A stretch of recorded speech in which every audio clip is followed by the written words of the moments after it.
por favor, conversem comigo, eu te peço. É muito ruim dar aula por um notebook, certo? Então, sem ver a cara de vocês, eu só vejo as fotos. A foto do Velton aqui, com a bandeira do Brasil atrás e os nomes de vocês. Então, por favor, Vanessa Teobaldo, enfermagem. Então, Vanessa, eu acho que não é aqui. Vocês vão ver aula de química geral. Você está na sala errada também. Por que será que isso está acontecendo, hein?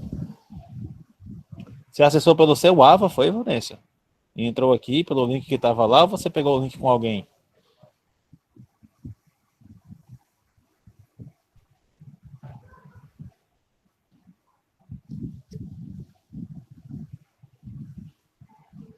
Heraldo Carlos. O Heraldo é da farmácia? Boa noite, Heraldo. Tudo bem? Você é da farmácia ou você é da enfermagem?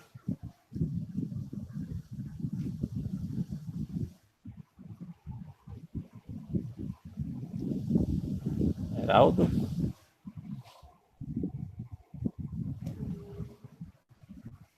Boa noite. Oi. Sumiu. Aí tá complicado. Deixa aí, meu amor, deixa. Não quero. Pessoal, quem tiver online, dá um sim, escreve um simzinho aí no bate-papo para mim saber, por favor. Porque só quem está me respondendo até agora é o Velton. Carlos Jefferson, sim. Andresa Silva, sim. Lorena Vidal, sim. Beleza. Vocês são da farmácia, né? Só para mim saber. Beleza, então. Bom, galera, é o que eu estava dizendo. Eu sou o professor Bruno, sou professor de Química. Eu sou formado em Química, tenho mestrado em Química, tenho doutorado em Química. Então, eu estudei Química a minha vida quase toda. E eu sou professor da FVJ, já está com uns 2 anos e meio, se eu não me engano. Quase 3. E gostaria muito que vocês me usassem da melhor forma possível, né? Aproveitem aí para poder tirar suas dúvidas de vocês. Não tenham vergonha na aula, certo? Quem não tiver a fim de falar, use o chat. Infelizmente, eu não estou conhecendo vocês pessoalmente. Eu gosto muito de dar aula presencial, mas em função da pandemia, que a gente não tá para brincadeira, né, cara? Tá morrendo mais de 1.000 pessoas por dia. Então a gente tem que ficar isolado. E é isso aí. Então a gente vai ter uma aula remota, mas é uma aula presencial, porque eu estou aqui com vocês agora. Então, se você apertar um murcho no seu notebook ou no seu celular, você vai conseguir falar, eu vou lhe ouvir para tirar suas dúvidas. E usem a bozinha do chat, tá bom? Perguntem, essa aula vai ser gravada e esse conteúdo vai ser colocado no AVA, na mesma página lá da aula 1, beleza? E quem puder assistir depois, assiste. Quem não, eu não sei se já está todo mundo aqui. Nós temos o quê? 5 alunos novos, mas vai chegar mais, se Deus quiser. Então, vou começar a apresentar, galera. Na verdade, já está aberta a apresentação, eu acho. Está aqui. E é isso aí. Qualquer dúvida, me perguntem, tá bom? Perguntinha, vocês acessaram o material do AVA? Vocês deram uma olhada lá na trilha? Vocês viram a aula? Tentaram resolver os exercícios? Podem falar ou escrever, tanto faz.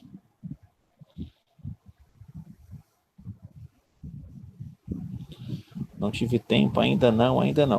Galera, assim, se você, mesmo que você não tenha tempo, eu peço que pelo menos pegue a parte da aula. Tem lá conteúdo, que é um PDF. Assim, do seu celular, você entra, você clica lá, você acessa. Pelo menos ele, tentem usar lá, tá bom? Para poder... Porque fica melhor para vocês, porque a ideia do EAD aqui não é que vocês tenham uma aula ou um conteúdo separado, eles são complementares. Então, o que você vai ver lá, eu vou aprofundar aqui. Aí, se você já viu o conteúdo, se você já bateu o olho nele, você viu o que é que eu vou falar, você consegue chegar aqui na aula com já tendo dado uma estudada. Se você tentou fazer os exercícios, se você deu uma olhada no Saiba Mais, você leu os conteúdos, você já vai chegar aqui com dúvida. Isso é o ideal para vocês, beleza? Então, tentem fazer esse esforço, tá certo? Eu sei que todo mundo trabalha, todo mundo fica aperreado com tanta coisa, mas eu acho que vale a pena, porque eu acho que é a única maneira de vocês usarem ao máximo essa ferramenta que é o EAD. Belezinha? Então posso contar com vocês que a aula que vem vocês vão dar uma olhada no conteúdo antes? Nem que seja pelo menos o conteúdo mesmo, certo? Você nem lê o livro, tá? Precisar precisa, mas pelo menos se tiver sem tempo, dá uma lida no conteúdo dos slides que eu botei lá, tá certo? Então bora lá. Galera, como já me apresentei para vocês, eu sou o professor Bruno Amoni. A minha aula é toda cheia de marmotagem, viu? Então, vamos se acostumar aí. E como eu comecei a dar aula virtual para vocês, eu me sinto muito sozinho. Então eu criei um personagem que é o Lockdown, como todos aqui estamos presos, certo? Dá um oi para vocês, o Lockdown. E normalmente eu interajo com ele, certo? Porque o pessoal pouco me faz pergunta pelo bate-papo aqui, eu não vejo ninguém, eu fico olhando só para trás do notebook. Aí eu uso o Lockdown para poder servir de aluno para mim. Vamos estudar o quê? Nós vamos começar estudando teoria atômica, certo? Vou dar uma pincelada rápida sobre a teoria atômica com vocês para que a gente possa começar a introduzir outros assuntos da química mais interessantes. Tranquilo? Bora lá. Teoria atômica é aquelas teorias de Dalton e tal, né? Isso mesmo. Mas caso você não saiba, caso vocês não saibam, a primeira teoria não começou com Dalton, ela começou com Demócrito, certo? Ó, 460 a.C., certo? Ó, ele não viveu 300 anos não, tá bom? Isso aqui é a faixa de tempo em que ele viveu. E qual foi a teoria que Demócrito chegou? Na teoria do átomo, que é a teoria do indivisível, né? Ó, ele definiu o átomo como a menor parte da matéria que pode ser dividida. Daí que vem o nome, professor? Exatamente, ó, o átomo não divide, não e tomo divisão. Daí que vem esse nome dele, átomo. Esse A no grego, ele é negação. Tipo, você pega, você é um acéfalo. Quer dizer que você não tem cérebro. Acéfalo. Um anormal. Quer dizer que você não é normal. Certo? Esse A no grego, ele tem uma entonação de negação. Certo? Então, tomo é divisão e A é não. Então, é não divide. O que Demócrito pensou? Ele era filósofo, certo? E como ele era filósofo, ele passava o dia pensando. Não tinha que, eu acho que era rico e não tinha que trabalhar para comer, mas passava o dia pensando. Como é que ele fez o pensamento dele para chegar na teoria do átomo? Pensou no seguinte: você imagine alguma coisa, eu posso dividir. Eu divido em 4, beleza? Eu posso pegar esses 4 quadradinhos e dividir de novo, ficando 16 quadradinhos? Posso. Eu posso dividir de novo? Posso. Eu posso dividir mais uma vez? Posso também. Até que vai chegar um ponto em que eu vou dividir tanto que eu preciso de uma lupa para poder enxergar. E vai ser esse ponto aqui do pensamento de Demócrito em que ele disse que eu não vou mais conseguir dividir. Você quer fazer um experimento em casa? Quando você tiver com vontade de chupar um picolé, você pega o palito do picolé, aí você quebra no meio. Aí você pega a metade, quebra de novo. Aí você pega a metade da metade, quebra de novo. Vai chegar um pedaço lá que você não consegue mais quebrar, o palito de picolé. Ele é um átomo? É não. Mas para você ele é, porque você não consegue mais dividir ele. Beleza? Ficou claro o que foi o pensamento de Demócrito? A ideia dele foi basicamente o seguinte: se eu for dividir isso aqui infinitamente, vai chegar um ponto que eu não divido mais. Essa é a estrutura básica da matéria. Essa é a estrutura básica que constrói tudo. Porque se eu for juntando de novo, eu vou chegar de onde eu parti. Tranquilo? Se sim, é só escrever sim no chat. Não precisa nem responder, não. Sim, sim, sim, sim, sim. Assim eu sei que eu não estou sozinho. Beleza. E Dalton entra onde nessa história? Bom, Dalton só entra uns 2.400 anos depois, certo? Bem pouquinho tempo. Porra, 2.400 anos? Demorou, meu amigo, mas valeu a pena. Porque Dalton chegou na mesma conclusão que Demócrito chegou. Existe uma parte da matéria que não é mais dividida, mas ele completou a teoria. Dalton pensou em quê? Ele pensou no seguinte: os elementos são partículas pequenas, esféricas, maciças e indivisíveis, parecidas com a bola de bilhar, certo? Ele diz que ela é uma partícula esférica, maciça, porque ela é dura, ela não é oca, e indivisível, certo? Como, por exemplo, o átomo de hidrogênio é uma esfera, como se fosse uma bila, uma bola de bilhar, uma bola de sinuca. Tranquilo?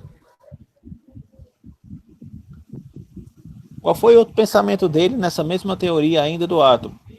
Foi o seguinte: os átomos de cada elemento são únicos, individuais e idênticos, possuindo a mesma massa, dimensão e propriedades. Isso quer dizer o quê?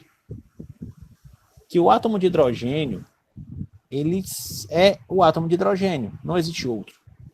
Ele tem a mesma massa. Se eu pegar um átomo de hidrogênio com minha mão esquerda e um átomo de hidrogênio com minha mão direita, eles vão ter a mesma massa, as mesmas propriedades, as mesmas dimensões. Assim como o átomo de cloro, assim como o átomo de oxigênio. Da mesma forma que nós somos únicos. Se você parar para pensar, vocês aí, você é igual a alguém? Existe o seu irmão gêmeo perfeito, a sua cópia? Não existe, cara. Nem irmão gêmeo é idêntico. Tem pelo menos diferença de personalidade. Desculpa, professor. Essa aula é de química geral e inorgânica? Exatamente, Jéssica.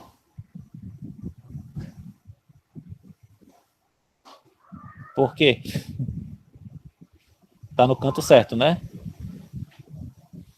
Beleza, graças a Deus. Olha, tem 10 alunos. Entrou mais gente? Deixa eu ver quem foi que entrou que eu não vi. Lohane, Ricardo Jefferson, Geraldo Carlos. Sei. Beleza.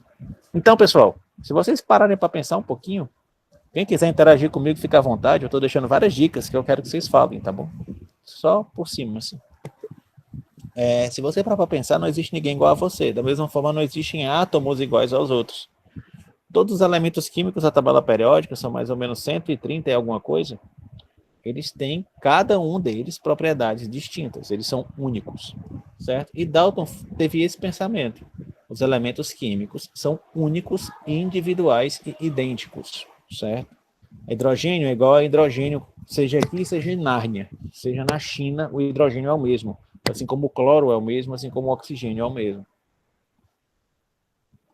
Certo? Ele também fez o seguinte pensamento: os compostos são combinações de átomos de diferentes elementos em proporções de números inteiros. Cara, isso aqui é genial, porque ele pega a ideia de Lavoisier, certo? Não, a ideia de Proust, certo? O que é que ele fala? O seguinte: os compostos são combinações entre átomos, certo? Então, você tem um átomo, que é o elemento individual, e você tem um composto, que é a combinação de átomos. Só que como é que esses átomos se combinam? Como é que, por exemplo, como é que o hidrogênio e o oxigênio formam a água? Quais são as regras que gerem isso? Então, vamos pensar o seguinte: eu tenho aqui o átomo de hidrogênio, que tem 2 átomos de hidrogênio, certo? 2 bolinhas azul. Se eu somar isso com um átomo de oxigênio, certo? Eu vou ter a minha molécula de água. Ó, 2 átomos de hidrogênio, 2 átomos de hidrogênio, 1 átomo de oxigênio. O hidrogênio deixou de ser hidrogênio? Não. O oxigênio deixou de ser oxigênio? Não. Eles continuam com suas características individuais, mas eles se combinam para formar compostos, certo? Ou seja, que eu tenho uma substância simples, que é o hidrogênio, que eu tenho uma substância simples, que é o oxigênio, e eu junto os dois para formar outra substância composta, que é a água. E essa parte é interessante, ó. Proporções de números inteiros. Isso quer dizer o quê, professor? Quer dizer o seguinte, ó. Quando eu tenho 2 hidrogênios com 1 oxigênio formando uma água, isso quer dizer que se eu colocar 4 hidrogênios com 2 oxigênios, eu vou ter 2 moléculas de água. Qual é a consequência? Isso quer dizer o seguinte: se eu tiver uma molécula, um átomozinho de hidrogênio a menos, é impossível que eu forme 2 águas. Por quê? Porque eu só vou ter 3 átomos de hidrogênio. Não existe essa proporção em número quebrado, certo? Ela tem que ser em números inteiros. Beleza? Ficou claro isso para vocês? Esses são os postulados de Dalton. Essas 4 regrazinhas aqui, ó. A definição: os elementos são partículas pequenas, esféricas, maciças e indivisíveis. Os átomos de cada elemento são únicos, individuais, idênticos, possuindo a mesma massa, dimensão e propriedades. E os compostos são combinações de átomos de diferentes elementos em proporções de números inteiros. Estou trabalhando. Certo? Alguma dúvida aí, galera?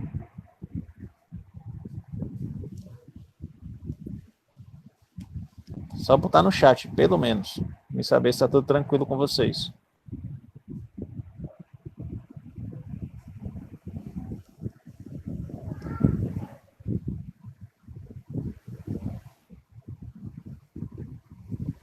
Pelo menos um. Da massa. Beleza. Eu tô bem. Que bom, Heraldo. Também estou ótimo. Bora lá, então. Uma reação química envolve a separação, combinação ou rearranjo dos átomos, mas nunca a sua destruição ou criação. Isso aqui é parecido com aquela leizinha de Lavoisier. Na natureza, nada se cria, nada se perde, tudo se transforma. Certo? É tanto que essa parte da teoria de Dalton, ela veio da lei ponderal de Lavoisier, que é o negócio da conservação da matéria. Porque ele diz que numa reação química, ela envolve a separação, a combinação ou o rearranjo dos átomos, mas nunca a destruição de átomo ou a criação de átomo. Até porque Dalton acreditava que o átomo é indivisível. Como é que você vai dividir o que é indivisível? Como é que você vai destruir o que é indestruível? Certo? Pensa comigo o seguinte, você tem aqui o átomo de HCl, ó, um átomozinho de hidrogênio e um átomozinho de cloro. Certo? Esse cara, ele reage com NaOH, ó, átomo de sódio, átomo de oxigênio, átomo de hidrogênio. Tá bom? Essa reação é conhecida, é a reação de neutralização. Certo? Ácido com a base. Como é que isso vai acontecer, essa reação? Eu vou ter destruição ou criação de átomos? Não. Eu vou ter a separação do átomo de HCl, a separação dos átomos de NaOH, eu vou ter a recombinação deles. Ó. Aqui, o átomo de sódio, agora com o átomo de cloro, formando o NaCl, ele separou e combinou novamente, formando outro composto. E a água, que é os dois átomos de hidrogênio mais o átomo de oxigênio. Isso é uma reação química de neutralização. O que é que eu tive, na verdade? Eu tive uma separação seguida por uma combinação dos átomos, formando compostos diferentes. Isso é uma reação química. Nada mais que isso. Beleza? Então, pessoal, esses 4 itenzinhos são são os conceitos da lei de Dalton, da primeira teoria atômica, certo? Que é a definição do que é o átomo por Dalton, dizendo que os átomos são individuais e têm propriedades distintas, que eles formam compostos se combinando e que as reações químicas não passam do rearranjo desses átomos, se separando e combinando em outros compostos. Beleza? A gente pode pensar em qualquer átomo, qualquer reação com bolinha, se você quiser. Certo? Beleza? Tudo isso de Dalton? Tudo isso de Dalton. Tudo isso. Beleza, então. Mas o átomo não é indivisível. Eles têm os elétrons, os prótons, etc. Eu já sei disso. Sim, claro. Mas Dalton não sabia disso. Quem veio descobrir a existência dos elétrons foi Thomson, quase 100 anos depois. Ou seja, depois que Dalton colocou essa teoria, passou-se 100 anos para que Thomson, um cientista, conseguisse mostrar a existência de uma partícula que faz parte do átomo, mas pode ser retirada dele. Ou seja, o átomo não é mais indivisível, entendeu? Você perde aquela ideia de que uma esfera maciça é o átomo. Já mais rápido que Demócrito para Dalton, né? Foi de 2400, agora foi só 100 anos. Foi sim. Thomson estava estudando tubos de raios catódicos, pessoal, quando ele desenvolveu essa teoria, quando ele descobriu a existência do elétron. Tubo de quê? Raios catódicos. Tubos assim, ó. Imagina um tubinho, certo? Isso aqui é um tubo de raio catódico. Uma coisa interessante. Imagine isso como fosse um vidro, certo? Isso aqui, galera, está no vácuo. O que é estar no vácuo? Vácuo. Quer dizer que não tem nada, que não tem ar atmosférico aqui dentro. É vazio, certo? Você vai lá e tira todo o ar. Ok? Aí você tem aqui dentro desse tubo, ó, um cátodo e um anodo. um polo positivo de uma bateria e o polo negativo de uma bateria. Se você tem carro, você já mexeu em bateria, você já viu isso. Se você viu fio eletrônico, você sabe que tem um positivo e um negativo. Certo? A energia corre do positivo para o negativo. Certo? E tem um painel fosforescente aqui do lado, que ele, quando você irradia luz sobre ele, ele queima, ele marca. O que esse tubo faz? Você bota uma fonte de energia aqui nesse tubo, certo? Ele vai passar uma corrente. Olha que massa. Thomson estava estudando isso aqui. Esse negócio estava no vácuo. Ele tinha um cátodo aqui, um metal, e um ânodo que outro metal. Era o mesmo metal, tá bom? Tanto faz, eles podem ser, pode ser de ferro, de cobre, de zinco, não tem problema. Os dois sendo da mesma coisa. A diferença é que é só o polo da bateria, que ele é ligado. Pensa comigo, se esse cara aqui, ele é de cobre, por exemplo, um cátodo de cobre, certo? Esse tubo está no vácuo. Quando ele ligou a bateria, bem aqui na folha fosforescente, ela queimou. Quer dizer que uma partícula saiu desse cátodo e foi bater aqui, ó, na placa fosforescente. Pessoal, nesse tempo, a teoria que valia era a de Dalton, que o átomo era indivisível. Esse tubo está vazio. A única coisa que tem aqui dentro é esses cátodos, que são formados por átomos que são indivisíveis. Imagina a cabeça de Thomson pensando, da onde foi que veio o diabo desse raio?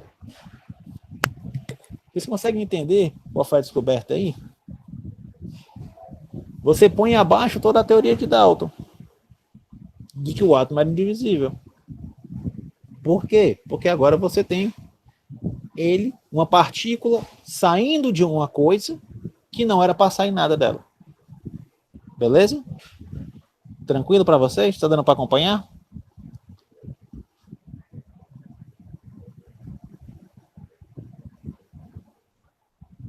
Tá sim. Beleza. Bom, o que ele fez mais? A gente sabe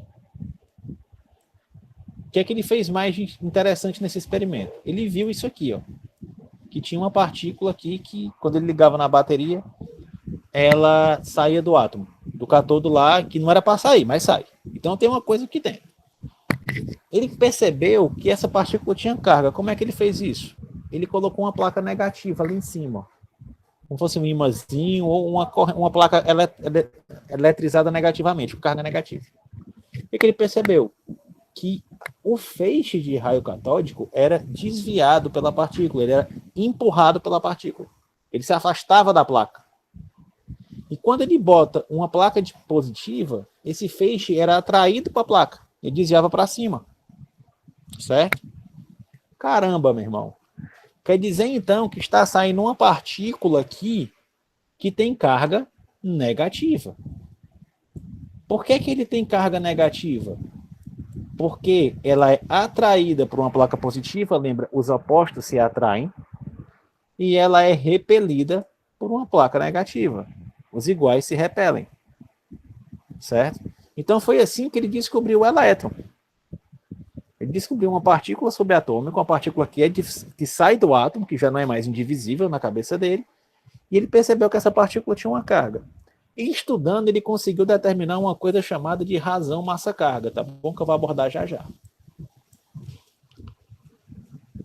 Ficou claro o que foi esse tubo de raio catódico? Então, com as observações feitas por Thomson, o que é que ele concluiu? Que o átomo não é mais uma esfera maciça, certo?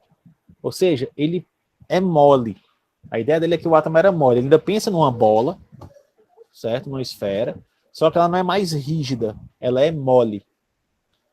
E essa esfera maciça, ela é positiva, ela tem uma carga positiva, onde os elétrons estão espalhados. Botei espelhados, maravilha, espalhados. Onde os elétrons estão espalhados, certo? Os elétrons estão por dentro dessa massa de carga positiva. Aí a carga aqui tem que ser positiva e os elétrons negativos, porque a gente sabe que a matéria é neutra. Isso era fácil para ele perceber. Pô, eu estou sentado na minha cadeira aqui estudando esse negócio, eu não estou levando um choque. Quer dizer que a cadeira é neutra porque a matéria é neutra, então o átomo necessariamente tem que ser neutro. Certo? Esse modelo que ele desenvolveu foi chamado de modelo dos pudins de Passes. Por quê? Porque isso aqui parecia pra caramba com pudim de Passes. Que Eu não sei por quê que ele chama de pudim de passa, mas ele bota a foto num panetone, certo? Isso aqui não é pudim, isso é panetone, certo? Mas é basicamente essa ideia, ó. Você tem aqui uma esfera de massa positiva, de carga positiva, e os elétrons de carga negativas espalhados por dentro da esfera. Beleza? Ele estudando, ele conseguiu descobrir o seguinte, ó, a razão massa-carga dos elétrons, certo? Ele percebeu que essa razão massa-carga, calculou, na verdade, tinha esse valorzinho aqui. Para nós é importante esse valor? Sinceramente não, mas eu quero que você entenda que ele descobriu essa razão massa-carga, certo? Que louco, cara. Eu não sei se vocês estão achando louco, mas o lockdown aqui tá adorando. A mais louca ainda foi que depois que Thomson fez isso, vem um cara chamado Millikan. E olha a doidice do experimento do cara. Ele pegou um monte de partícula de óleo, um monte de gotícula de óleo, atomizou, né? Colocou tipo num desodorante, você faz o sprayzinho, um monte de partículas pequenininha, e fez elas passarem por um orifício bem pequenininho, passar aí gota por gota. E carregou essas partículas, deixou-as eletrizadas, tipo com carga positiva. Certo? Carregou as... Não, foi carga negativa. Deixou essas partículas carregadas com carga negativa. E botou uma placa aqui. Não, desculpa. Carregou com carga positiva mesmo. Deixou elas positivas aqui. Certo? O que é que vai acontecer? Essas gotinhas vão ser atraídas por essa placa negativa aqui de baixo. Presta atenção. Ele conseguia medir por um microscópio aqui, ó, a velocidade com que essa gotinha era atraída. Ou seja, quanto maior a massa da gotícula, ou tinha uma relação entre a massa da gotícula e a carga da gotícula e a velocidade. Cara, fazendo isso, ele conseguiu calcular a carga e a massa do elétron, certo? Aí ele conseguiu definir, ó, carga do elétron, menos 1,6 vezes 10 a menos 19. A gente diz que é menos 1, porque a gente arredonda para cá, tá bom? E a massa do elétron, muito pequenininha, a gente também considera que ela é nula, ela é zero. Certo? A menos 28 é um número muito pequeno. Beleza? Então, Thomson, ele desenvolve um modelo do pudim de passas e calcula a razão da massa-carga. Millikan veio e calcula a carga e a massa a partir desse experimento. É o experimento da gota de Millikan. Certo? Entendi. Mas esse modelo do pudim de passas ainda está bem longe dos modelos atuais. Realmente. Mas 14 anos depois, só que o tempo vai diminuindo, né? A tecnologia ela é exponencial. 14 anos depois, Rutherford fez uns experimentos com uma folha de ouro e partículas radioativas. Certo? Olha que massa esse experimento dele. Aqui ele pegou um emissor de partículas alfa. Pessoal, vocês sabem o que é um elemento radioativo? Coloquem aí no chat aí se vocês sabem sim ou não. Ou falem, se quiser conversar comigo também. O que vocês entendem por um elemento radioativo? É um negócio que você tem que usar umas roupas muito doidas lá para não morrer. Dá câncer. Galera, um elemento radioativo, agora a gente já sabe, tá bom? Esquece isso aqui um pouquinho. A gente sabe, hoje em dia, que o núcleo é formado por prótons e nêutrons. E normalmente esse núcleo, ele não se divide. Certo? Ele não se divide. Realmente ele não se divide. Ele fica aqui dentro. Essas prótons e nêutrons são estáveis. Mas, quando você passa dos elementos com número atômico acima de 89, que são núcleos muito grandes, que são cheios de prótons e nêutrons, esses núcleos passam a ser instáveis. O que é ser instável? Ele vai perdendo pedaços dele. Certo? Ou seja, ele vai emitindo partículas. Ele começa a arrancar as partículas desse núcleo. Beleza? Que são as partículas radioativas. Quais são as partículas radioativas? Nós temos as partículas alfa, certo? Que são de carga positiva e têm massa. Nós temos as partículas beta, que são de carga negativa e não têm massa. Nós temos os raios X e nós temos os raios gama. Tudo isso aqui é emitido por um objeto radioativo. Beleza? O raio X, pessoal, é uma partícula.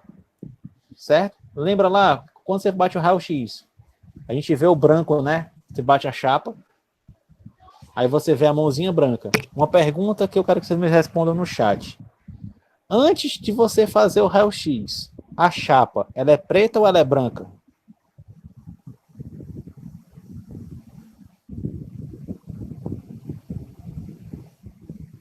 Hein?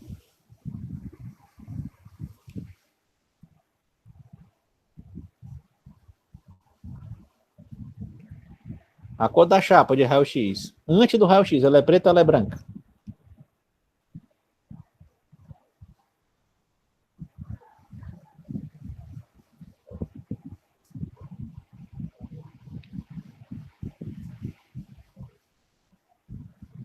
Preta, branca, preta. É branca, pessoal. A chapa de raio-x é branca. Eu nunca vi antes. KKKKK. Galera, presta atenção. O que é o raio-x? Você coloca a mãozinha ali, aí ele joga a radiação, o raio-x, os raios-x. Só que o raio-x é bacana. Ele atravessa a tua pele, mas não atravessa o teu osso. O que é que acontece? Imagina que você tá... como é que eu posso dizer? Pronto, você bota a sua mão na mesa e joga farinha de trigo em cima da tua mão. Quando tu tirar a mão, tu vai ver o desenho da tua mão, onde a farinha de trigo não chegou na mesa. É a mesma coisa do raio-x. As partículas de raio-x vão parar na superfície do osso, que é mais densa, mas ela atravessa a superfície da pele, que é mais mole. Então ela queima a chapa. A chapa é branquinha, ela queima a chapa, ela fica preta, e onde o raio-x não atravessou, ela fica branca. Legal, né? Agora vocês podem dizer que sabem como é que é feito um raio-x. Isso é basicamente radiação, beleza? O que é radiação? É um elemento químico que consegue emitir partículas. Tranquilo para vocês entenderem o que é uma partícula alfa, o que é uma radiaçãozinha de leve aqui? Sou especialista agora. Tá quase um... Como é o nome daqueles cara? Técnico em radiografias. Beleza? Então, galera, é o seguinte. O que é que Rutherford fez? Esse cidadão aqui, ó. Ele pegou um emissor de partículas alfa com carga positiva. Certo? O que é que esse emissor de partículas alfa vai fazer? Ele vai jogar carga positiva aqui. Isso é prejudicial para quem faz o exame?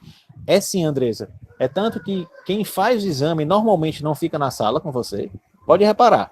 Ele não fica na sala. Ele te posiciona todinho e sai da sala. Ele vai para trás de uma parede de chumbo que impede que a radiação chegue no seu corpo, no corpo dele. E eu não sei se vocês...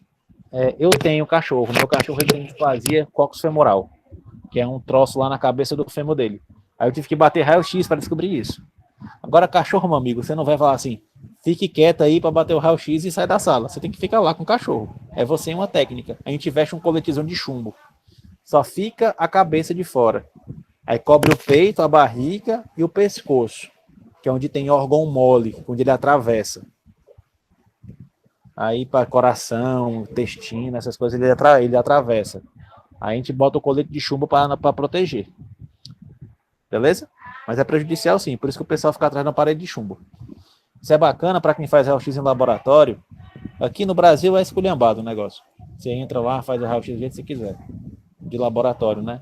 Mas nos Estados Unidos o pessoal tem um anelzinho, cara. Que se você errar, ser contaminado por raio-x mais de 2 vezes, você não pode mais usar equipamento. É uma onda. Sim, mas volta aqui, senão a gente vai terminar hoje não. Bora aqui, ó. Você tem emissão de partículas alfa. O que são essas partículas alfa? São partículas de carga positiva que têm massa. O que o Rutherford fez? Ele direcionou esse emissor de partículas alfa para uma folha de ouro. Certo? Qual era a ideia? A ideia aqui era o seguinte. Então, ele estava pensando no átomo de Thomson. O que é o átomo de Thomson? É uma esfera positiva com elétrons espalhados por ela. E essas esferas estão juntas. Então, a gente pode imaginar essa folha de ouro como se ela fosse uma parede. Beleza?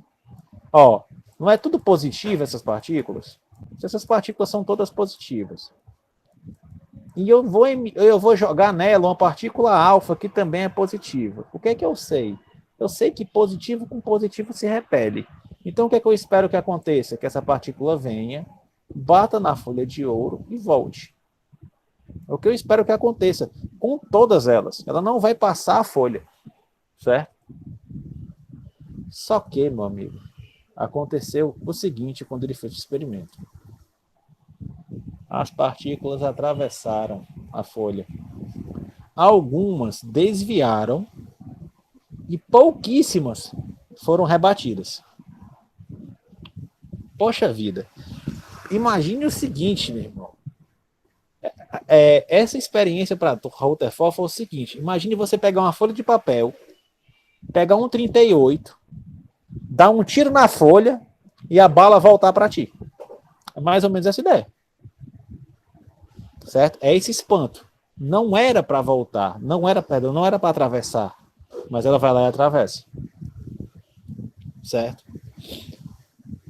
Bom, agora como é que explica? A teoria de Thomson, de que você tinha uma esfera positiva e que ela era grandona e que alinhava tudo junto, acabou. Agora tem que explicar. O que Rutherford fez para explicar isso? Vamos pegar o mesmo experimento, só que vamos montar essa folha de ouro agora desse jeito. Certo? E vamos ver o que vai acontecer quando ele fizer o experimento. É isso aqui que ele observou. As esferas passando entre os átomos, certo? Esferas positivas. Quando ela passa muito próxima a um núcleo, ela desvia do núcleo. E quando ela acontece de bater no núcleo, é que ela ricocheteia. Ela volta para trás. Certo? Então pensa comigo o seguinte, o que é que o Rutherford pensou? Pô, isso aqui é positivo, ó. Isso aqui é positivo e muito denso. É tanto que quando ela baixa, ela volta. Quando ela vem aqui, ó, ela bate, ela volta. Certo? Quando ele passa no meio, longe das esferas, ela passa direto, ela não sofre desvio. Mas quando a partícula alfa passa do ladinho aqui de uma esfera positiva dessa, ó, ela passa aqui pertinho. Ó. Positivo com positivo se repele, ela desvia para baixo. Positivo com positivo se repele, ela desvia para cima. Opa. Ela desvia para cima. Esse foi o experimento que o Rutherford fez. E foi esse experimento que levou a esse modelo aqui, ó. A partir desse experimento, a ideia do átomo ser uma esfera grande e positiva foi descartada. Então, como que ficou a definição dos átomos? Ficou assim, ó. O átomo é formado por um núcleo pequeno, denso e positivo. Certo? Os elétrons, eles orbitam, eles circulam ao redor desse núcleo atômico. Os elétrons são negativos e o núcleo é positivo. O núcleo é infinitamente pequeno quando eu comparo com o tamanho do átomo, certo? Uma analogia que tem nos livros é que é o seguinte, você quer saber qual é o tamanho do átomo? Seja algum de vocês, não sei se as mulheres foram, que normalmente não gostam muito. Eu também não gosto, então nunca fui. Estágio de futebol. Você pensar no estádio de futebol, se você pegar uma bila e colocar no meio do campo, é como se aquela bila fosse o núcleo e os elétrons estariam circulando por cima das arquibancadas. Essa é a ideia do espaço vazio que tem entre o núcleo e os elétrons, que é esse grande vazio eletrônico aqui da definição. Há um grande vazio eletrônico entre os elétrons e o núcleo, certo? Por isso que as partículas conseguem passar direto, quase sem sofrer desvios. Elas só sofrem desvios quando elas se aproximam do núcleo atômico e só são repelidas quando elas se chocam com o núcleo atômico. Certo? E esse modelo ele chamou de modelo planetário, porque é como se fosse aqui o Sol, ó, e os planetas orbitando ao redor do Sol. Tá tranquilo, galera? O modelo de Rutherford, como é que foi feito o experimento e por que é que ele chegou nessas conclusões?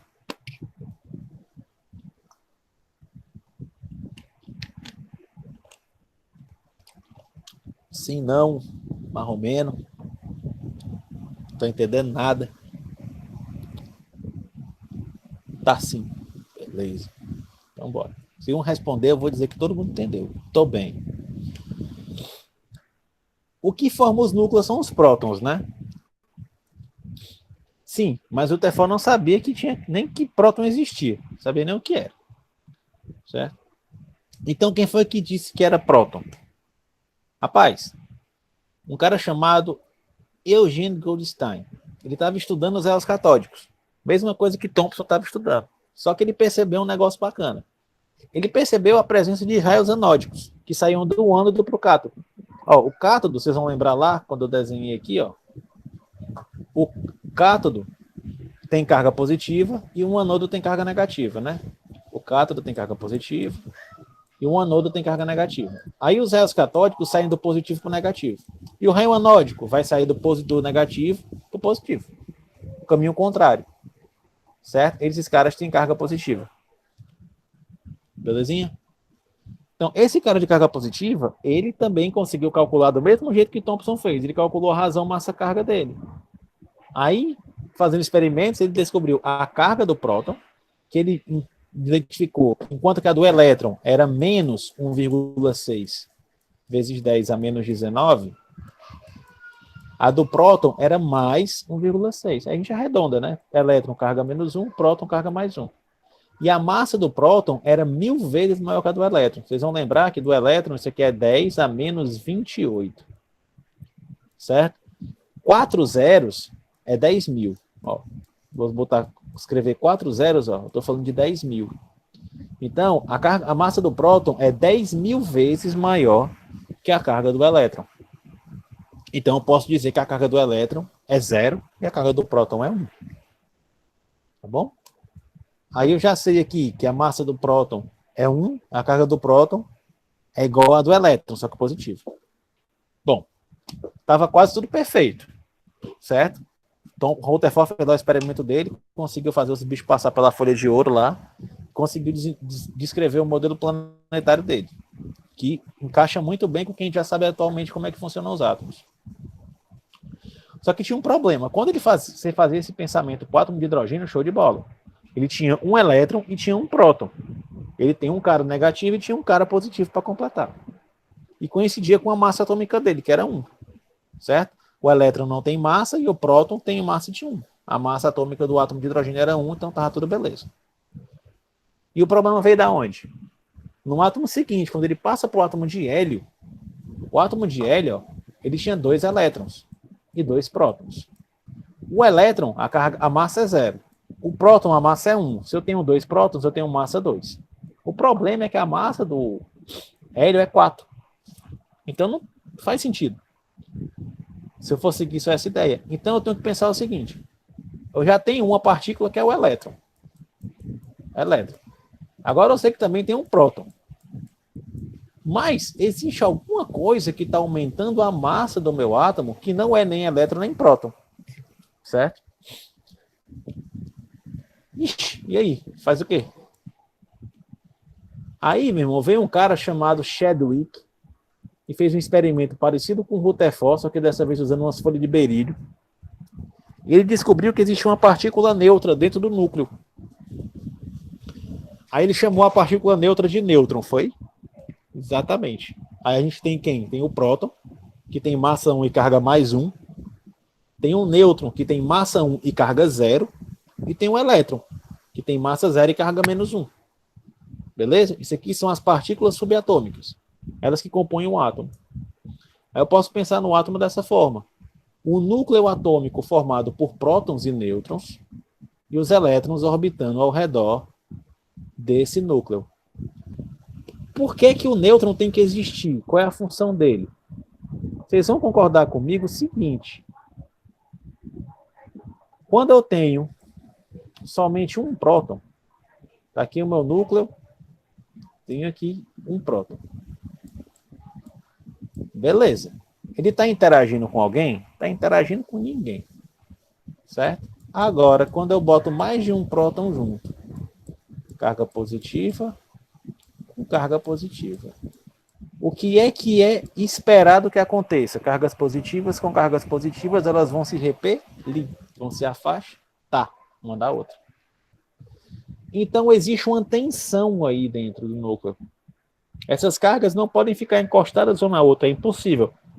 Se você já tentou encostar o polo igual, já brincou de ímã, você pega um ímã aqui numa mão e pega um ímã na outra, aí você bota um lado junto, aí você vira para o outro lado, o bichinho fica se afastando um do outro, porque os polos são iguais, polo positivo com polo positivo. Ele empurra um ao outro. Então é impossível que essas moléculas fiquem, esses átomos, esses núcleos, essas partículas, que são os prótons, fiquem juntas. Então é preciso que venha quem? O nêutron, para estabilizar essas partículas. Aí quanto mais próton, mais nêutron vai ter. Ó. O nêutron vai dar uma afastadinha nelas para que eu tenha uma estabilidade aqui, não tenha uma repulsão muito forte. Bom, o átomo de Rutherford é outro problema, né? Um dos problemas do modelo dele era a física clássica. A física clássica impedia que o átomo de Rutherford existisse de verdade. Era impossível. Bom, antes de continuar aqui, ficou claro para vocês o que é o próton? Para que é que serve o nêutron? Quais são as cargas e tal? Tá tranquilo até agora? Tá dando para acompanhar ou tô falando muito rápido?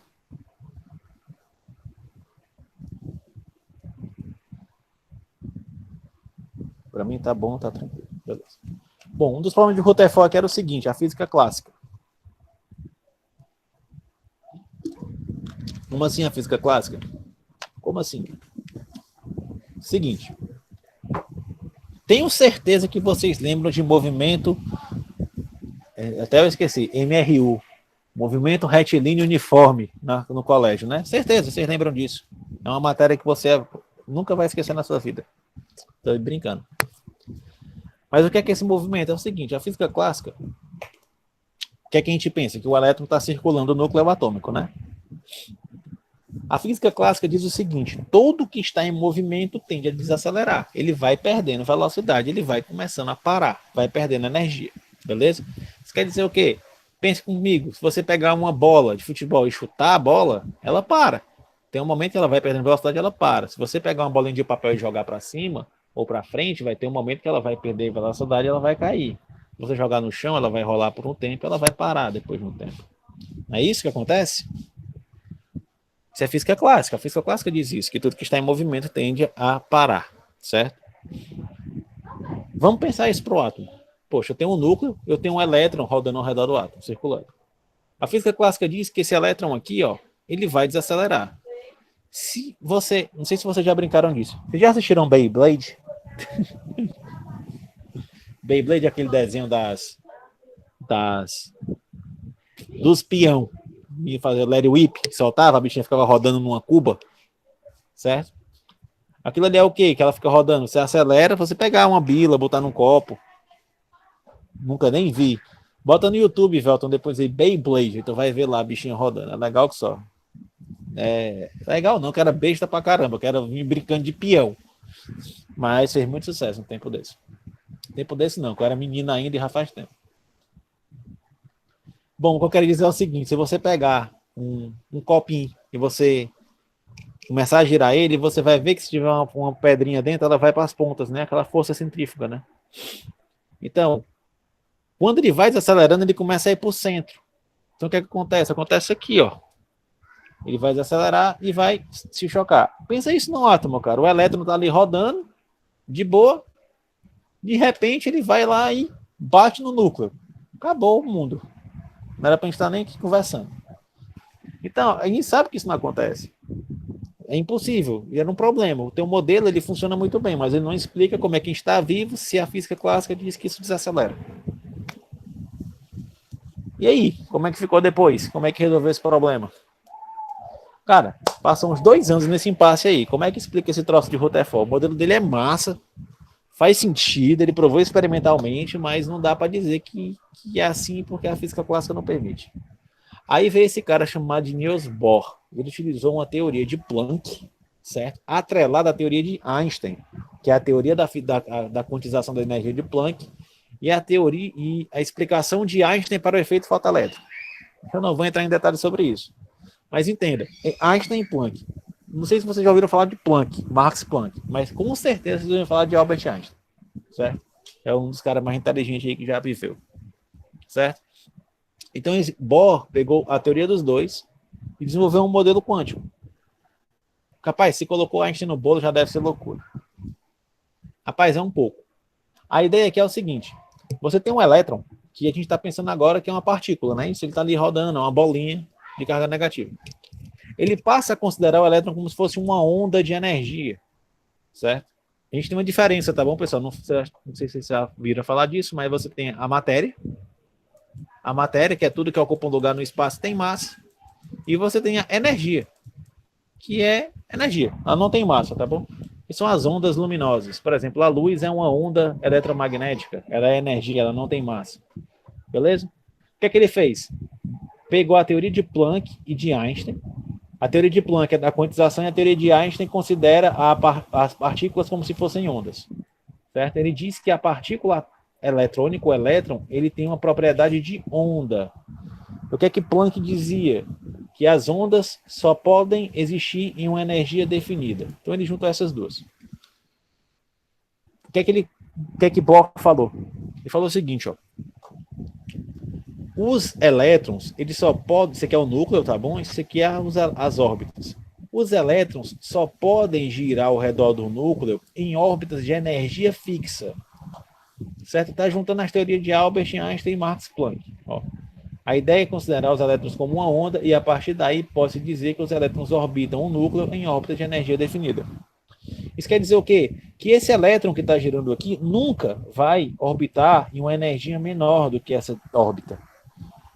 Vai girar numa energia menor que essa órbita ou maior que essa, ou entre essas duas órbitas. Ele só pode girar ou nessa órbita de energia 1, ou ele pode no máximo ir para a órbita de energia 2 ou 3. Ele pode subir de órbita. Mas para subir de órbita, ele tem que ter energia suficiente para ir para lá.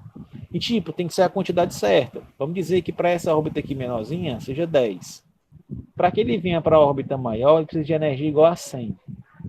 Se eu der para esse cara 70 de energia, ele não chega lá. E, tipo, ele não vai nem no meio do caminho e volta, ele nem sai daqui. Ele só vai sair daqui quando ele tiver 100. Aí ele sai daqui e aparece aqui, ele meio que se teletransporta. Beleza? Deu para entender, pessoal? Eu acho que essa é a parte mais complicadinha. Dê um oi aí no chat, alguma pergunta, repete, alguma coisa assim. Ficou claro o que é isso aqui? Energia fixa, quantização de energia. Quero que vocês peguem esses termos, tá bom? Energia quântica, quantização de energia fixa, essas coisas.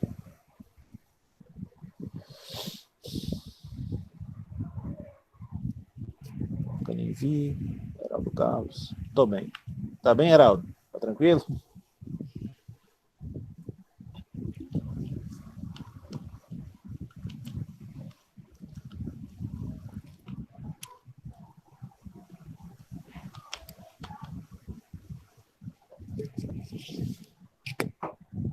E aí, galera, vocês estão aí ainda?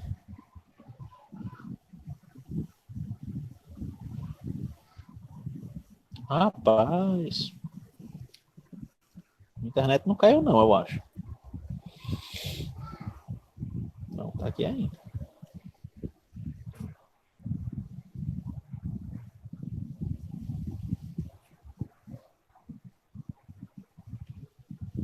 O povo tá em choque.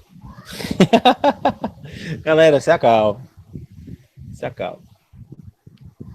Mas não se boa acordar. É tranquilo. Ó, o que eu quero dar aqui que vocês entendam? Somente que Bohr, esse garoto aqui, ó, Niels Bohr, desenvolveu um modelo chamado de modelo quântico.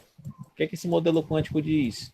Que os elétrons circulam, orbitam um átomo em órbita de energia fixa.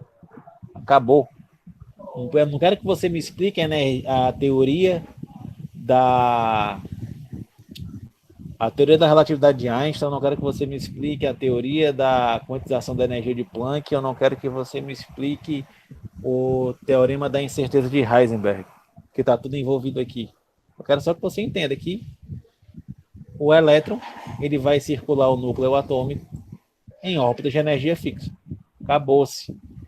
Certo? Aí você tem a órbita 1, a órbita 2, a órbita 3, a órbita 4, são as camadas do átomo. Você tem os elétrons circulando ao redor dele. Isso aqui explica o problema de Rutherford lá, que era o fato do elétron poder se chocar com o núcleo por causa da desaceleração da física. Você precisa entrar na física quântica para poder dizer que o elétron está rodando em uma órbita de energia definida, uma órbita quântica. Beleza?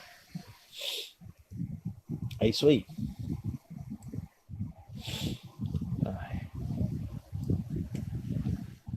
Certo? Aí uma coisa bacana que a gente vê acontecendo no dia a dia é o seguinte: eu não falei para vocês que ele precisa absorver energia, uma energia, quantidade fixa de energia para poder chegar na camada de cima? O bacana é o seguinte: quando ele sobe, é tipo assim, ele também vai descer, certo? Obrigatoriamente. Eu duvido que você dê um pulo agora, onde você está, você se levanta, dê um pulo e fique flutuando. Você vai cair de novo, certo? O lance é o seguinte: quando o elétron desce, ele volta para o estado fundamental, qual é a consequência? Ele devolve a energia que ele absorveu. Ou seja, o elétron precisa, tipo, o átomo de hidrogênio precisa para subir para uma camada superior de 10 de energia. O átomo de sódio precisa de 15 de energia. O átomo de, sei lá, de cobre precisa de 25 de energia, certo? Se ele precisa de 10 para subir, ele vai liberar 10 quando ele descer. Ele vai liberar 15 quando ele descer. Ele vai liberar 25 quando ele descer. O bacana é que na energia, essas energias diferentes, esses números eu inventei, tá bom? Mas a ideia vale. Eles têm cores. Aí você, por exemplo, tem uma coisa chamada teste da chama, que não sei se eu botei aqui. Botei não. Tem uma coisa chamada teste da chama, que você vê cores diferentes. Por exemplo, a chama do ferro é vermelha, a chama do potássio é roxa, a chama do cobre é verde. Por que essas cores são diferentes? Porque você precisa de energias diferentes para poder lançar o elétron lá para cima e ele libera essa mesma quantidade que ele absorveu para baixo. Então você usa para que esse princípio? Para poder caracterizar elementos. Tipo, eu tenho aqui uma amostra de ferro que pode ter cobre. Eu posso pegar um pedacinho dessa amostra e queimar, tacar fogo nela. Se eu ver a cor desse fogo verde, quer dizer que tem cobre lá dentro. Por que eu sei que é cobre? Porque eu sei que o cobre tem uma energia definida para ir e para voltar. Isso caracteriza a molécula de cobre. Aí vocês são farmacêuticos, se vocês forem trabalhar em laboratórios de pesquisa e desenvolvimento, vocês vão ver equipamentos como equipamentos de ionização atômica, espectroscopia de ionização atômica, espectroscopia de absorção do ultravioleta, e seguem basicamente esses princípios de excitação dos elétrons e retorno ao estado fundamental. Tá tranquilo, galera? Vocês conseguiram pegar a ideia? Porque a gente deu uma concluída aqui. Vou fazer só uns exercícios com vocês agora. Mas basicamente eu tenho esses 4 modelos. Certo? Deixa eu dar um resumidinho aqui. A gente tem um modelo de Dalton, que falava o quê? Que o átomo era esférico, indivisível e maciço. Certo? Aí veio Thomson. E falou o quê? Descobriu o elétron. Aí o átomo passou a ser uma esfera positiva que tinha os elétrons dispersados dentro do átomo, como se fosse um pudim. Aí Rutherford fez aquele experimento lá das folhas de ouro e viu que esse átomo não era denso, não era uma bola, ele era praticamente vazio. Aí ele desenvolveu um modelo em que você tinha um núcleo positivo e os elétrons orbitando ao redor desse núcleo. Você tinha aquele vazio eletrônico. Só que aqui tinha vários problemas, né? Você tinha um problema da física clássica, de que não permitia. Aí veio Bohr. Os modelos são esses, tá bom? O que eu falei ali dos outros é só complementações. Vem Bohr e determina o modelo quântico. Você tem um núcleo ainda, os elétrons orbitando o núcleo, só que agora você passa a ter órbitas de energias definidas. Beleza? Esses são os 4 modelos que vocês vão ter que estudar. Esses 4 aqui que eu quero que vocês foquem neles. E naquelas características lá que está durante a aula. Certo? Modelo de Dalton. Átomo esférico, indivisível. Modelo de Thomson, pudim de passas. Tubo de raios catódicos, como é que ele chegou nessa ideia. Modelo de Rutherford, modelo planetário, como foi o experimento que o Rutherford fez. E o modelo de Bohr. Que eu quero aqui no modelo de Bohr, Pressão mesmo é só na ideia da quantização de energia, porque a gente aborda isso aqui mais em fisicoquímica. Então, a partezinha da fisicoquímica, uma aula que eu pego isso aqui e destrincho bem direitinho com vocês. Ficou claro? Aquela parte da massa carga do elétron, experimento da gota de Millikan, foi só para poder fazer o histórico da teoria atômica com vocês. Outra coisa que eu quero que vocês saiam dessa aula sabendo. O próton, pessoal, tem carga considerada mais 1 e massa igual a 1.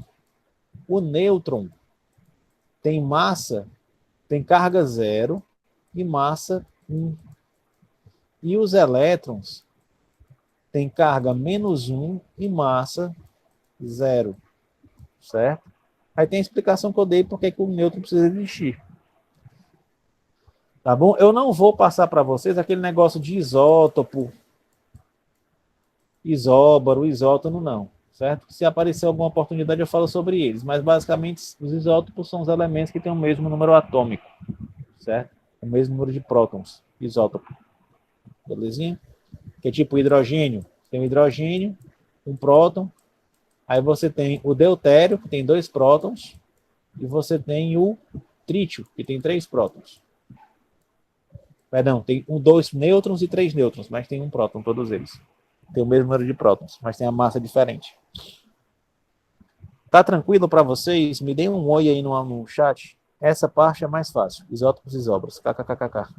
Ela é tão fácil que eu resolvi não falar, porque realmente a gente já viu isso muitas vezes. Certo? Isótopo, mesmo número de prótons. Isóbaro, mesmo número de massa. Isótopo, mesmo número de nêutrons.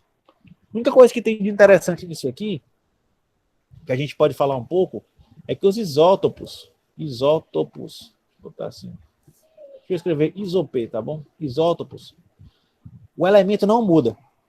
Isso aqui ainda é hidrogênio, o que muda é o número de nêutrons, certo? Os nêutrons vão variando aqui, beleza? Aí eles têm a mesma característica, só que, cara, isso aqui é muito bacana, porque para ressonância magnética, olha que bacana, ressonância magnética nuclear, um negócio que é usado pra caramba para você poder desenvolver fórmulas orgânicas. Te dou um exemplo. Vamos dizer que vocês lá estão no meio do mato fazendo uma pesquisa com uma planta que cura dor nas costas. Você vê lá um índio que estava com dor nas costas, mastigou uma planta lá, ficou bom.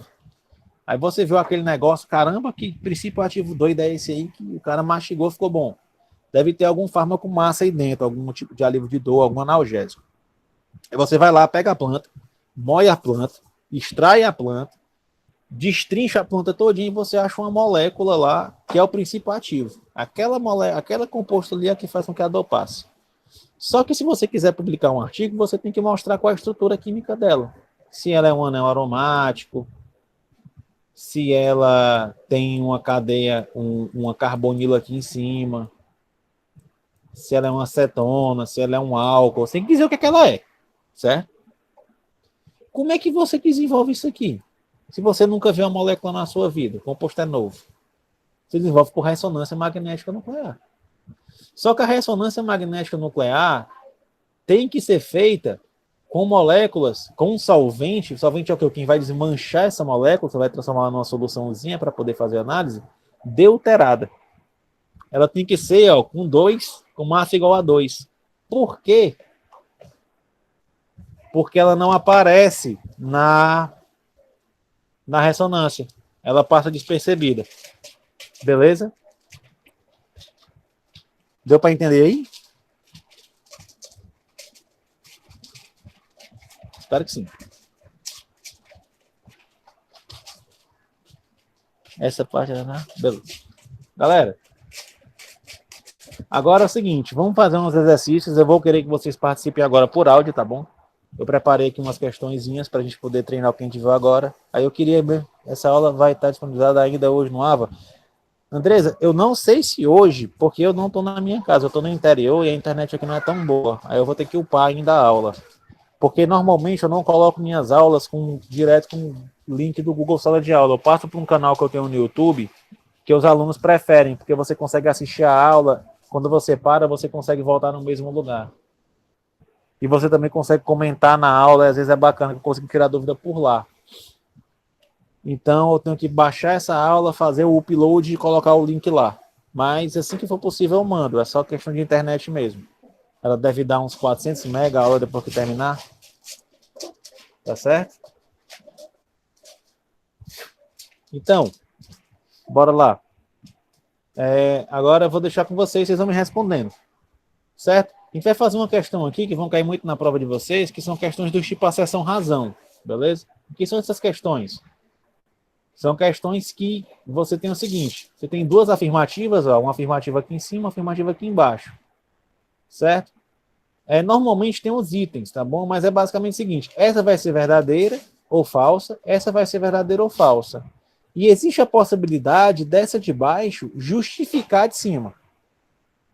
Beleza? Aí você marca o item que tiver corretinho lá, beleza? Mas como é que eu resolvo esse tipo de questão? E vocês vão resolver também, porque recair na prova nesse formato. Vocês vão ver o seguinte, ó. Os átomos são considerados como as bolas de bilhar pelo modelo de Dalton. Isso é verdadeiro ou é falso? Aí respondam por áudio, tá bom? Verdadeiro. Verdadeiro. O modelo de Dalton fala isso. Esquece o porquê. Vamos olhar debaixo da verdadeira. Os átomos se combinam para formar compostos, sempre respeitando uma razão de números pequenos e inteiros.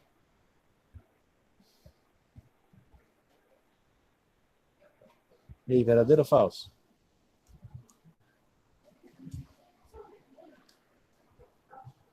Os átomos se combinam para formar compostos, isso é verdadeiro, sempre respeitando uma razão de números pequenos e inteiros. É verdadeiro, certo? É verdadeiro. A gente pega lá a molécula de água, tem 2 moléculas de hidrogênio, 2 átomos de hidrogênio, 1 átomo de oxigênio, vai formar a molécula de água. Se eu tiver 4 átomos de hidrogênio e 2 de oxigênio, eu formo 2 moléculas de água. Beleza? Bom, o que é que vocês têm que saber aqui ainda? É se essa de baixo está justificando a de cima. Certo? Como é que eu vou saber isso? Ó, o átomo é considerado como uma bola de bilhar com modelo de Dalton. Aí embaixo, os átomos se combinam para formar compostos, sempre respeitando uma razão de números pequenos inteiros. Por acaso, vocês entendem que isso aqui está explicando essa parte de cima? Tipo, o átomo é considerado uma bola de bilhar porque eles se combinam respeitando a razão de números pequenos inteiros? Sim ou não? Bota aqui no chat.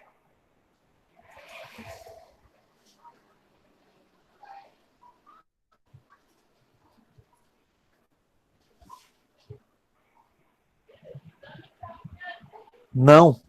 Acredito que sim, sim, não justifica. Ó, o átomo é considerado uma bola de bilhar para o modelo de Dalton porque ele é pequeno, esférico e denso. Certo? Essa parte aqui de baixo, ela é uma das afirmações da teoria de Dalton.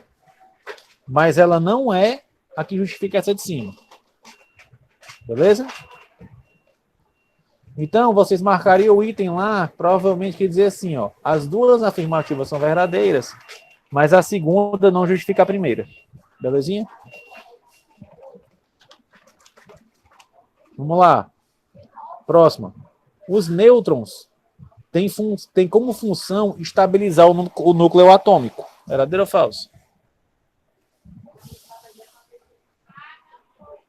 Só dizer sim ou não no chat. Verdadeiro. Correto, Carol.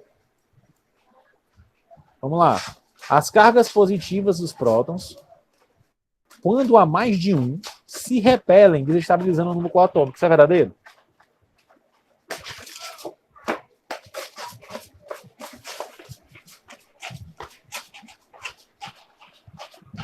Sim, é verdadeiro. Certo? Agora, basta a gente pensar o seguinte. Os nêutrons vão estabilizar o núcleo atômico porque os prótons se repelem? Exatamente. Os nêutrons vão estabilizar o núcleo atômico porque os prótons se repelem. Então, ó, essa de baixo justifica a de cima. Entenderam? Ó? Os nêutrons têm como função estabilizar o núcleo atômico porque quando você tem mais de um próton, as cargas se repelem, desestabilizando o núcleo. Essa de baixo está justificando a de cima. Então, você marcaria o item lá que dizia assim, ó, as duas são verdadeiras e a segunda justifica a primeira. Certo? Mais uma nesse formato. O modelo de Rutherford foi bem sucedido em mostrar que os átomos eram maciços. Verdadeiro ou falso? Falso, exatamente. Ele mostrou o contrário. Ele mostrou que o átomo era vazio. Certo? Por quê? As partículas alfas emitidas foram todas repelidas pela folha de ouro. Verdadeiro ou falso? Falso também. Eu botei verdadeiro aqui, não sei porquê, tô ficando doido. Falso. Essa aqui é falsa. Acabou, galera. Tem uma opção lá que é assim: os dois itens são errados. São falsos. Você marca lá. As duas são falsas. Não precisa nem tentar justificar nem nada. E essa aqui é aquela boa e velha verdadeiro ou falso. Tá bom? Bora lá. Analise as assertivas abaixo. O modelo atômico de Bohr baseia-se nos conceitos da dualidade da partícula. Verdadeiro ou falso? Eu falei sobre isso aqui na instante. Hein? O modelo atômico de Bohr se baseia no conceito da dualidade da partícula, quando ele considera que a partícula o elétron é uma onda ou quando a onda é uma partícula. Quando ele faz essa consideração, ele pode aplicar a teoria de Bohr, a teoria de Planck e de Einstein aqui, para poder justificar. Hein?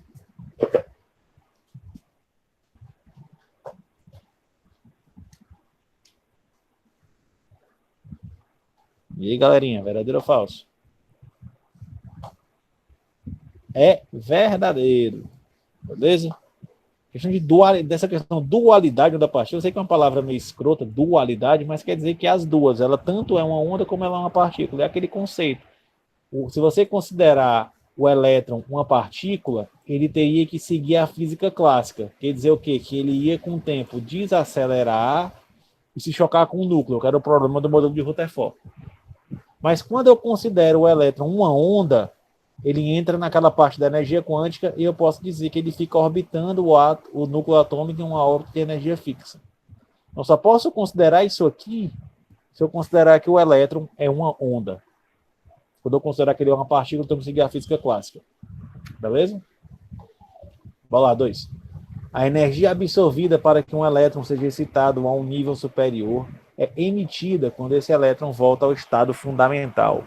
Verdadeiro ou falso?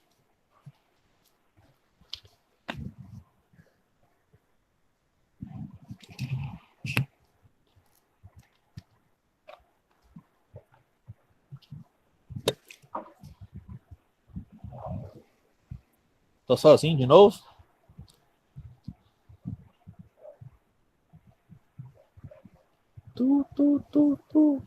Verdade, verdade.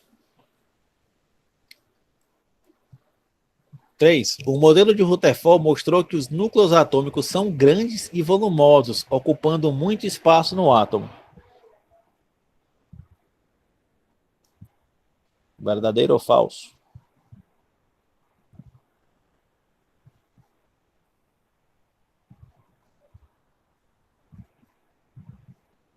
Hein?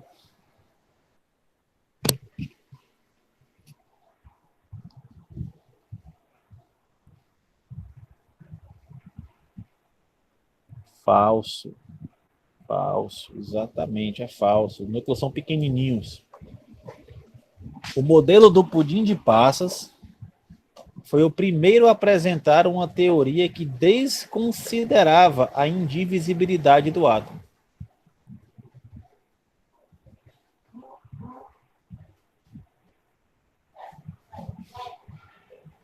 E aí?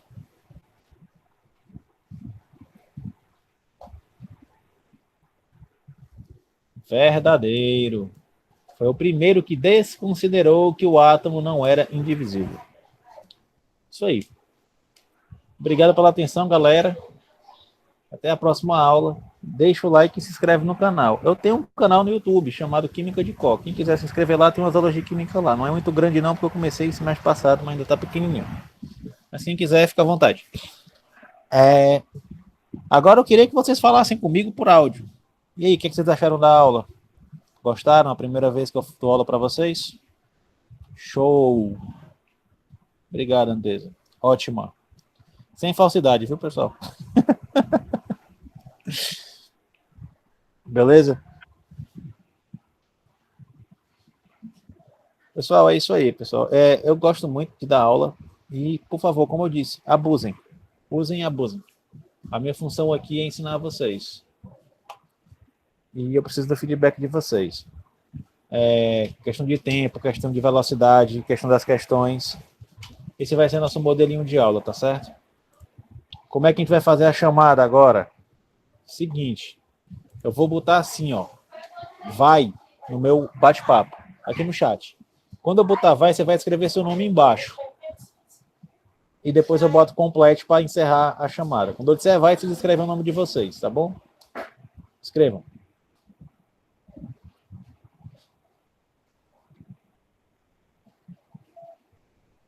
Beleza.